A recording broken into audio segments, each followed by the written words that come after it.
بسم اللہ الرحمن الرحیم۔ السلام علیکم۔ میں ہوں doctor Riyaz Ahmad, family medical specialist. آج میں آپ کو بتاؤں گا کہ اگر بلڈ پریشر کانسٹنٹلی ہائی ہو تو اس کی کیا کمپلیکیشنز ہوتی ہیں اور ان کے کیا ٹارگٹ آرگنز ہوتے ہیں۔ نارمل بلڈ پریشر جو ہے وہ 130/80 یا 120/80 یہاں تک ہوتا ہے۔ اگر جو ہے بلڈ پریشر 140 اور 90 ہو جائے تو یہ خطرناک حد ہے۔ اس کے بعد جو ہے لازمی طور پہ جو ہے وہ علاج شروع کرنا پڑتا ہے۔ اب اس کے جو ٹارگٹ آرگنز ہوتے ہیں وہ سب سے پہلے دل ہوتا ہے۔ دل میں جو ہے وہ دو تین قسم کی چینجز آتی ہیں۔ ایک تو یہ ہوتا ہے کہ دل کمزور ہو جاتا ہے، ہائی بلڈ پریشر سے دل کمزور ہو جاتا ہے۔ دوسرا یہ ہوتا ہے کہ دل جو ہے وہ بڑا ہو جاتا ہے، جسے کہ لیفٹ وینٹریکولر ہائپرٹرافی ہماری زبان میں کہا جاتا ہے۔ پھر اس کے بعد جو ہے وہ دماغ پہ اثر ہوتا ہے، دماغ پہ جو ہے وہ فالج ہوتا ہے، یا پھر یہ ہے کہ ٹرانزیٹ اسکیمک اٹیک ہوتا ہے۔ یہ پورا فالج نہیں ہوتا، تھوڑا فالج ہوتا ہے، اور یہ کچھ عرصے کے بعد جو ہے وہ ٹھیک بھی ہو جاتا ہے۔ پھر اس میں یہ ہوتا ہے کہ برین ہیمریج ہوتا ہے، کوئی برین کی جو ہے دماغ کی نس جو ہے وہ پھٹ جاتی ہے، اس کی وجہ سے جو ہے وہ ڈیتھ بھی ہو سکتی ہے۔ اس کے علاوہ جو ہے وہ پھر آئیز ہے، آئیز بھی ایک ٹارگٹ آرگن ہے۔ اس میں جو ہے وہ ریٹینوپیتھی، جو آنکھ کا پردہ ہے جس پہ امیج بنتی ہے، وہ خراب ہو جاتی ہے، اور بعض دفعہ جو ہے وہ ایون بلائنڈنس تک جو ہے وہ بات چلی جاتی ہے۔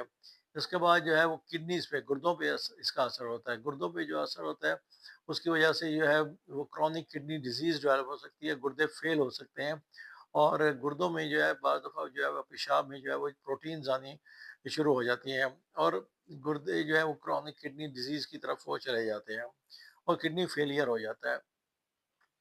پھر جو ہے وہ بلڈ ویسلز، خون کی نالیوں پر اس کا اثر ہوتا ہے۔ خون کی نالیاں جو ہیں وہ تنگ ہو جاتی ہیں ڈیو ٹو ایتھروسکلیروسس، اس کی وجہ سے خون کی نالیاں تنگ ہو جاتی ہیں۔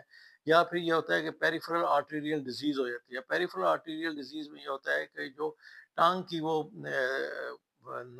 ٹانگ کی جو خون کی نالیاں ہیں وہ تنگ ہو جاتی ہیں، اس کی وجہ سے جو ہے وہ ٹانگوں میں درد رہتی ہے، اور جو ہے وہ خون کی نالیاں جو بعض دفعہ پھول جاتی ہیں، جس کو اینوریزمس کہتے ہیں۔ پھر یہ ہوتا ہے کہ اس میں اور چیزیں بھی ہوتی ہیں، جس میں کہ انسان کو ڈیمنشیا ہو جاتا ہے، یا اس کے ساتھ جو ہے اریکٹائل ڈسفنکشنز وغیرہ جو ہوتے ہیں، جس کا ایفیکٹ جو ہے وہ سیکسول لائف پہ پڑتا ہے۔ پھر میٹابولک سنڈروم جو ہے وہ ڈیولپ ہو جاتا ہے۔ سو اس لیے جو ہے وہ جیسے کہا جاتا ہے کہ بلڈ پریشر جو ہے وہ سائلنٹ کلر ہے، اس کو جو ہے چیک کرتے رہنا چاہیے، اور یہ نہیں ہے کہ اگر میرے سر میں درد نہیں ہو رہا تو میرا بلڈ پریشر ٹھیک ہے، یا میرا کوئی مسئلہ نہیں ہے۔ اگر آپ بلڈ پریشر کی دوائی کھا رہے ہیں تو پلیز اسے ریگولرلی کھاتے رہیں، اور ہر 4 سے 6 مہینے بعد اپنے جو ہے وہ ٹیسٹ کروائیں۔ ٹیسٹ کون کون سے کروانے چاہیے؟ بلڈ سی پی کروانا چاہیے، لپڈ پروفائل کروانا چاہیے، گردوں کے ٹیسٹ کروانے چاہیے، اور سیرم الیکٹرولائٹس کروانے چاہیے۔ اس سے ہمیں پتہ چلتا ہے کہ بلڈ پریشر کا جو ہے وہ جسم پر کیا اثرات ہو رہے ہیں۔ اپنے صحت کا خیال رکھیں، میری ویڈیو کو لائک کریں، سبسکرائب کریں اور شیئر کریں۔ السلام علیکم۔